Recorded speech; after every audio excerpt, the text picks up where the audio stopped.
puesto aquí, pues yo creo que podemos empezar por este sector de Pokrox, ¿no, Manu? Que seguro que tenemos mucho que comentar en general de esta zona.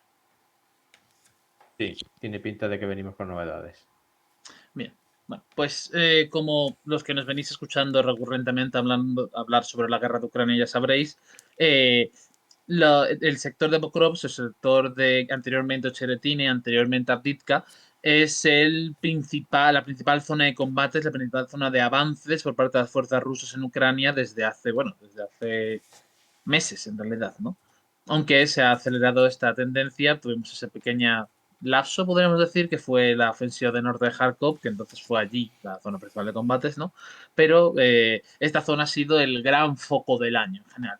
El gran foco y además el gran éxito, porque hemos visto que realmente desde el fondo por así decirlo, desde el fondo del caldera de Avdiivka hasta las posiciones actuales, los rusos han avanzado unos 30 kilómetros. Si lo ponemos en la zona más corta, estamos hablando de entre unos 16, 20 kilómetros. Son unos avances para lo que estamos acostumbrados en la guerra de Ucrania después del comienzo de la misma, bastante considerables y que continúan a un ritmo bastante digno, vamos a decir, ¿no? Esto no vamos a decir acelerado, no vamos a decir que son muy rápidos, ¿no? Pero ciertamente es un ritmo que nos permite hablaros continuamente de lo que está pasando aquí, porque continuamente hay novedades. Bien, ¿cuáles son estas novedades ahora mismo? Bueno, pues una vez superados la zona de Progress, que era este punto intermedio, habíamos hablado anteriormente, Alejandro, por ejemplo, sé que lo trajo muchas veces, que Progress era el punto intermedio entre Avdiivka y Pokrovsk. Por cierto, ahora podemos hablar un poco de por qué es tan importante Pokrovsk, que es algo que ya hemos tratado, pero me parece que siempre es importante destacarlo. Pues una vez pasado ese punto de Progress, hemos tenido avances hacia el oeste, noroeste y sobre todo suroeste de esta posición. Hemos visto a las tropas rusas entrar en las localidades de... y voy a intentar asegurarme de no perder ningún nombre. Timofivka y Vesele, que están capturadas por completo, y actualmente en Zelane y Sergivka e Ivanivka, que son tres localidades que están capturadas en un 50% aproximadamente. Y bueno, podemos ver, se ve más o menos en la imagen que tenéis ahí, se puede vislumbrar un poco, pero podemos ver que el principal eje de avance continúa siendo a lo largo de la vía ferroviaria hacia Pokrovsk. Y bueno, creo que precisamente aprovechando el hecho de que esto es así, podemos hablar un poco de por qué es tan importante Pokrovsk. Manu, ¿quieres comentar todo al respecto? Y Pokrovsk está situada en lo que es la mitad occidental del Oblast de Donetsk y constituye un nudo de comunicaciones de primer orden para las fuerzas ucranianas, tanto lo que es la retaguardia de Donbass, de lo que controlan, como lo que es el frente que está ya al lado. O sea, ha habido una evolución de la situación en el último año y ya no es que esté la retaguardia, sino que ya realmente se está convirtiendo en zona de frente. Su captura supondría la eliminación, como digo, de un importante nudo de comunicaciones de carreteras y ferrocarril, las dos cosas, por lo que el ferrocarril supone por ser una base, bueno, sí, una base logística. En torno a la estación hay instalaciones logísticas. Interceptarían los rusos la autovía que va hacia Konstantinivka y hacia lo que sería la zona de Chasov Yar, lo que queda de la orilla oriental de la orilla oriental que controlan los ucranianos cerca de Bakhmut, al sur de Bakhmut más bien, y New York, el área de New York. Y aquí siempre me lío. ¿Zersinski o cuál es el nombre que tienen ahora? Porque yo siempre me quedo con el nombre soviético. Lo correcto es decir Toretsk. Toresk. Bueno, los mapas siguen apareciendo Zersinski, Ya. Toresk, como queráis vosotros. Igual dentro de unos días o de unos meses le han vuelto a cambiar el nombre. El caso es que cortaría la ruta de suministro ucraniana de todas estas posiciones y dejaría a toda la zona, digamos, sur del Oblast de Donetsk, controlan los ucranianos, lo dejaría en una situación logística bastante comprometida. Aparte de que esto, pues, profundizaría la penetración rusa desde Ocheretine en esa dirección hacia el oeste y haría también bastante indefendible o complicaría bastante la defensa de las posiciones ucranianas en la zona. Esto así a modo de resumen, pero Jorge seguro que puede darnos algunos detalles más. Sí, bueno, podemos, a ver, pues comentarios muy rápidos. Lo primero que señalar es dónde está Pokrovsk. Pokrovsk está ya solo otros 20 kilómetros, es decir, la distancia que hay ahora mismo desde el frente a Pokrovsk es menos, solo un poco menos de lo que hay de Pokrovsk hasta el fin de la Oblast de Donetsk. Estamos hablando ya de que estaría muy cerca, prácticamente muy cerca, de pasar incluso al siguiente Oblast, que sería el de Dnipropetrovsk, en esa zona. Además, Pokrovsk, como estaba comentando por el chat y que ya han introducido Manu, es un nodo logístico del cual salen 6 ramales de carreteras y 5 de ferrocarril. Es un punto, digamos, logístico clave, fundamental.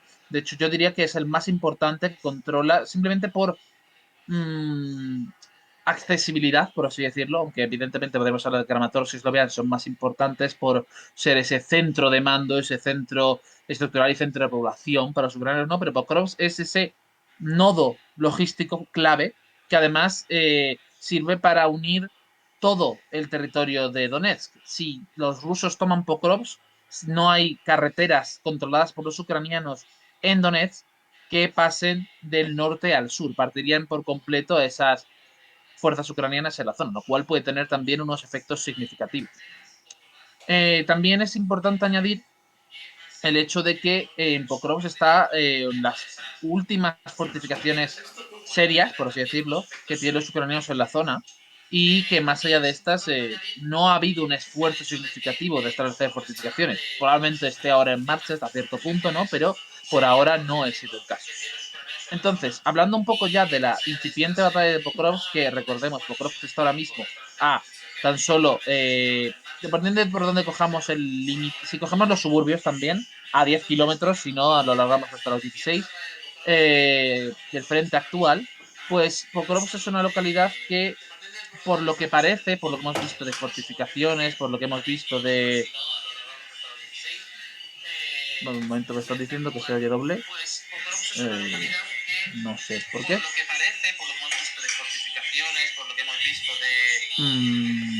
Bueno, yo voy a seguir hablando y si detectamos de dónde viene el eco, pues lo tratamos de suprimir. Pero bueno, Guau, guau, guau, guau.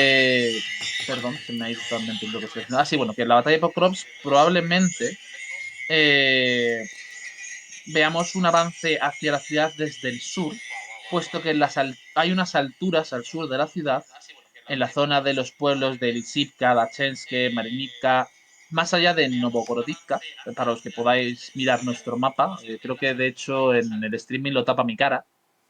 Bueno, no, no realmente, está justo, mira, justo a la derecha donde está mi cámara, ¿no? Pues toda esa zona de Lysivka, Novogorodivka, todas esas son las alturas que no tienen unas fortificaciones particularmente significativas y pues, bueno, pues en principio posiblemente las tropas rusas vayan a avanzar por ahí, es lo más probable. No sé qué está pasando con con el sonido, lo siento, yo no creo poder hacer Yo nada te, al respecto. yo te escucho bien, pero bueno, no sé. Sí, sí, no sé, están diciendo por el chat y nos han dicho, no sé. Bueno, pero vaya, también, y también como ya ha mencionado antes Manu, y de hecho voy a volver a cederle aquí la palabra, eh, como decimos, esta es una de las zonas de ofensiva principal del momento, este avance hacia el sector de Pokrovsk, pero tenemos otro, un poco al este, que también está muy directamente relacionado, que es el que está en torno a Torets. ¿Quieres comentar un poco cuáles son los últimos acontecimientos en torno a Torets, Manu?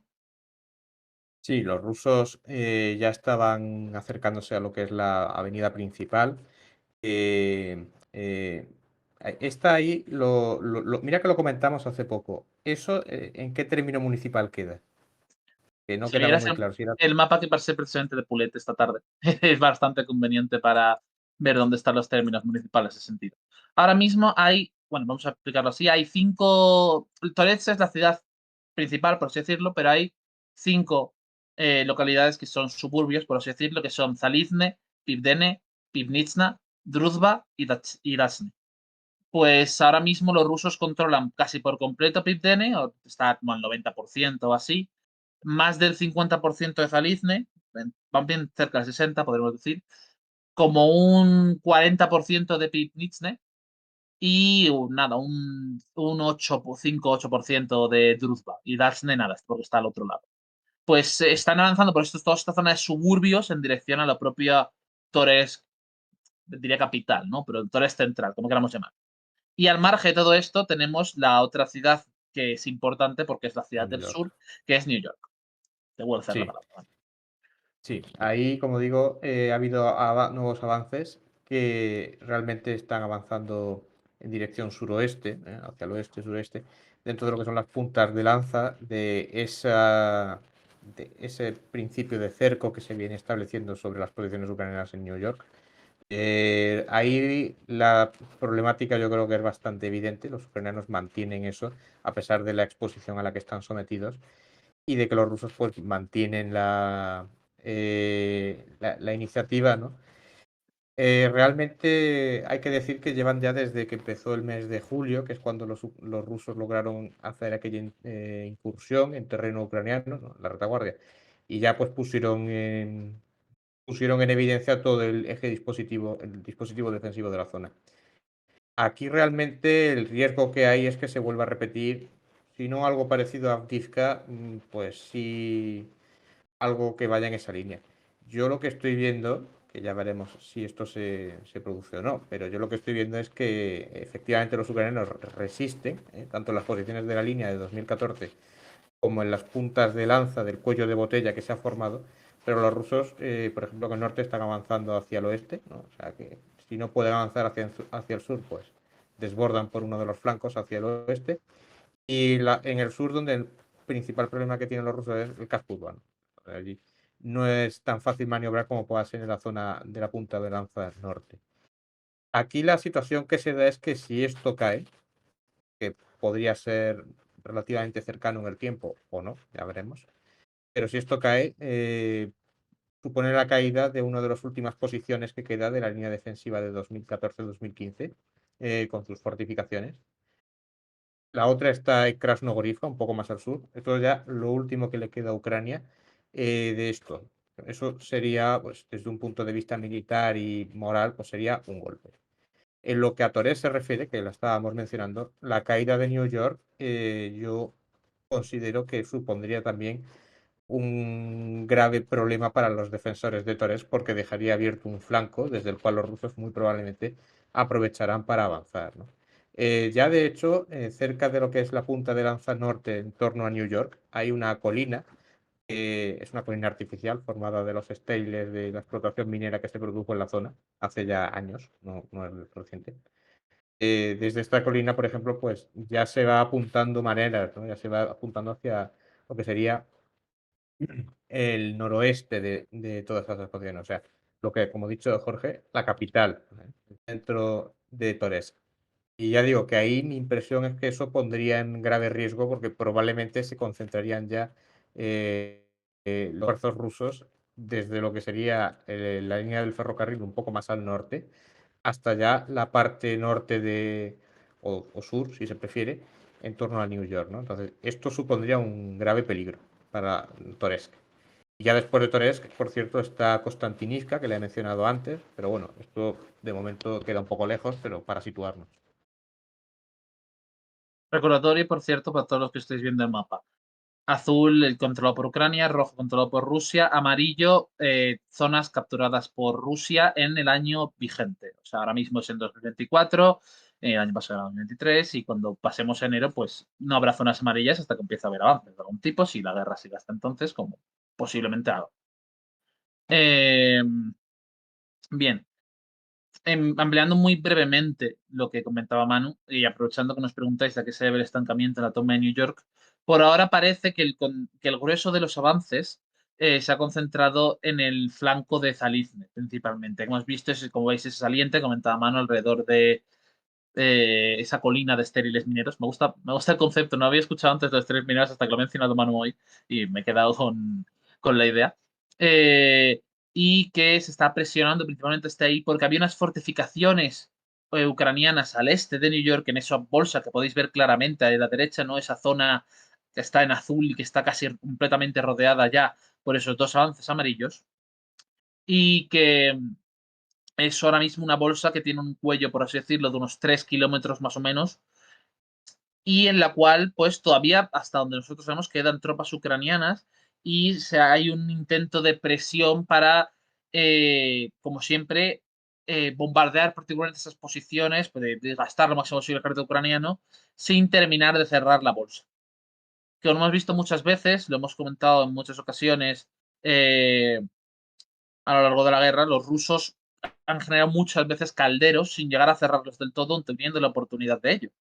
Han podido hacer esto para desgastar lo máximo posible al ejército ucraniano, que su principal problema es precisamente el de la soldadesca, ¿no? El de la mano de obra, por así decirlo, ¿no? Y esto es algo que, bueno, ya hemos ido viendo y hemos ido comentando en ocasiones anteriores, que ha sido una táctica recurrente. Sobre por qué no hay más avances en New York, aparte porque hay una serie de edificaciones altas, hay bloques de pisos, vamos a decirlo así, ¿no?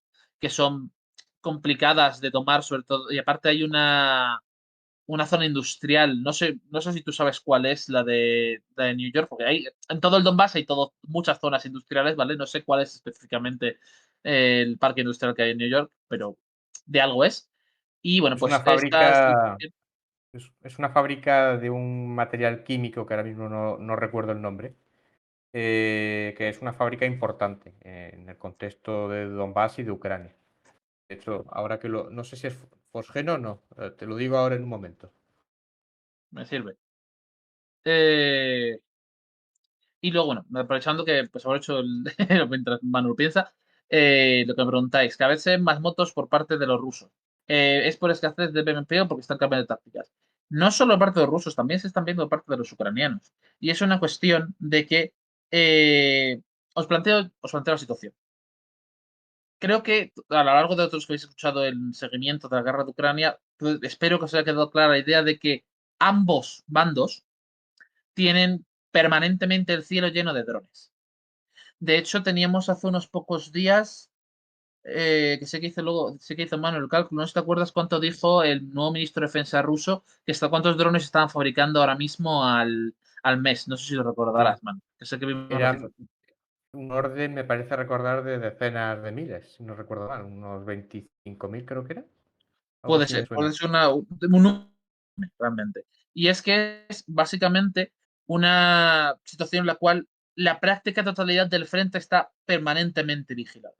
Esto hace que cualquier aglomeración más o menos sustantiva de fuerzas, especialmente si estén vehículos blindados, que son claramente voluminosos, son relativamente fáciles de detectar, sea vista con bastante rapidez. Y por lo tanto, esto implica que cualquier concentración de fuerzas significativa de blindados en particular, si no se desplaza muy rápidamente, es bombardeada.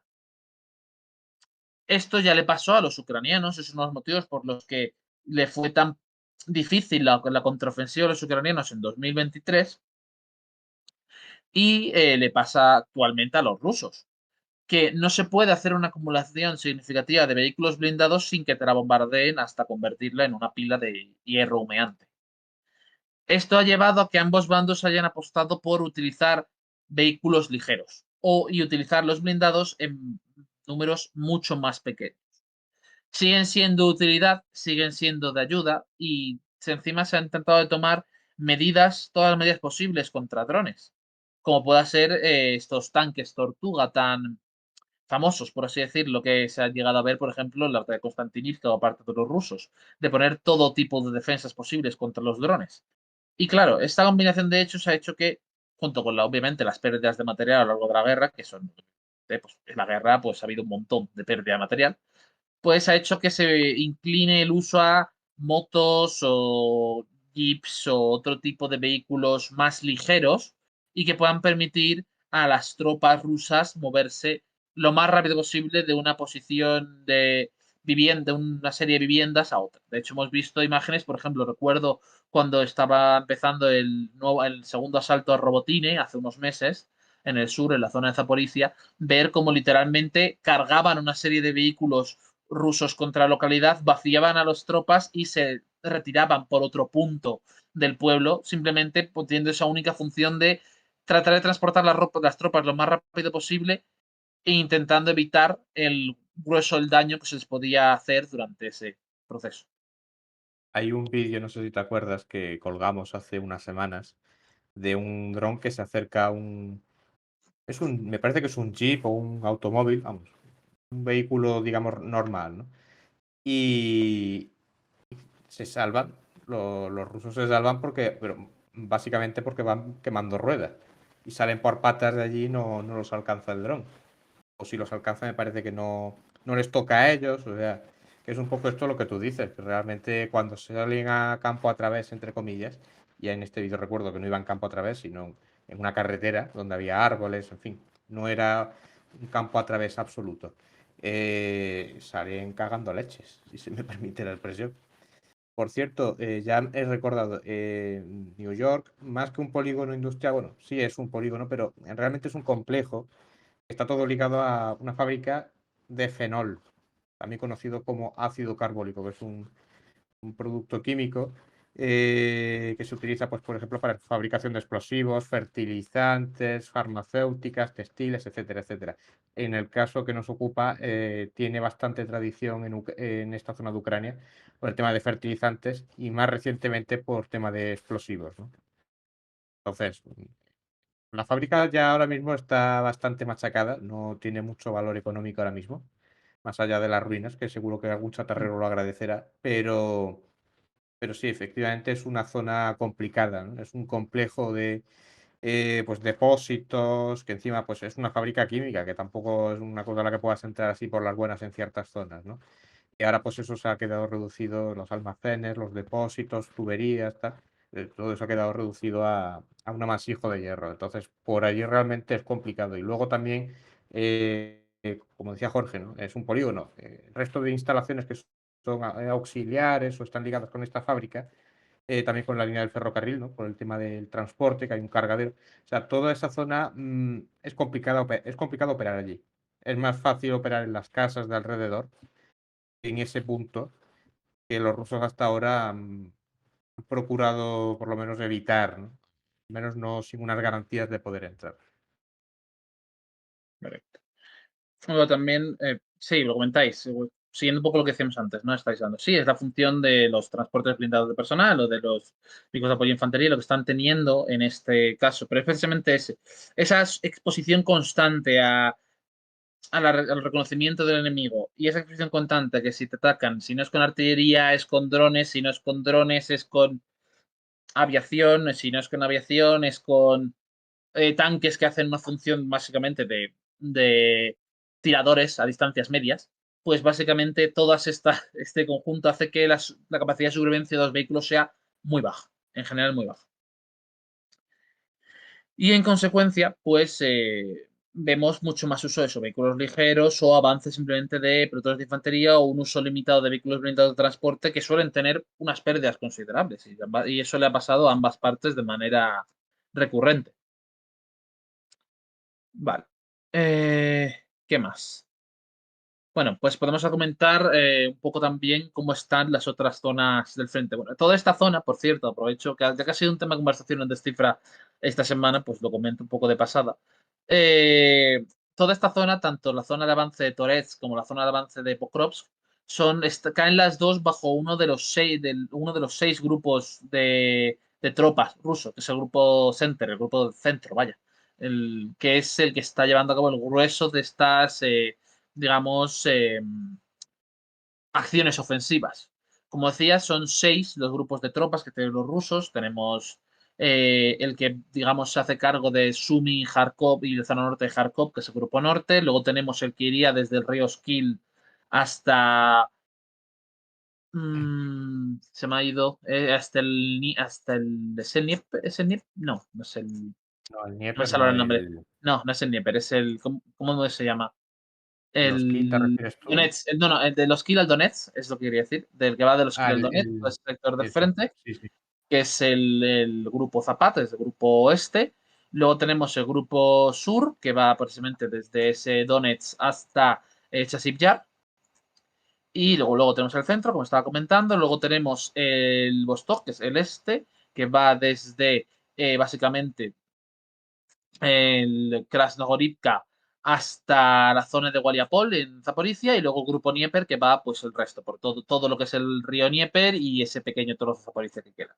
Que es importante a veces recordar que hay distintas zonas, distintos mandos de tropas de los rusos y que tienen también unas distintas formas de gestionar y de tener prioridades en distintos momentos. Actualmente podremos decir que ese grupo centro es el que está llevando a cabo esa ofensiva principal.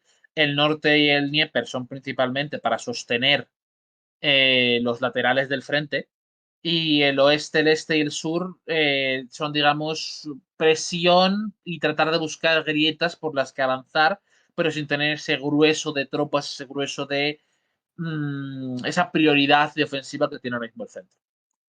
Que como hemos dicho, pues ha seguido avanzando significativamente en la última semana, las últimas semanas, tomando nuevas localidades. Tenemos cada pocos días se toma una nueva localidad y continúan esos avances hacia Pokrovsk y bueno, hacia Toretsk.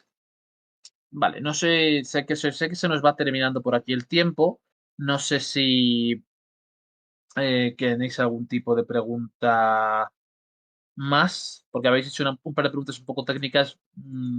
Yo tengo mis propias dudas a ese respecto también. Por ejemplo, ¿qué papel cumple los T-55 y los T-62 en el campo de batalla?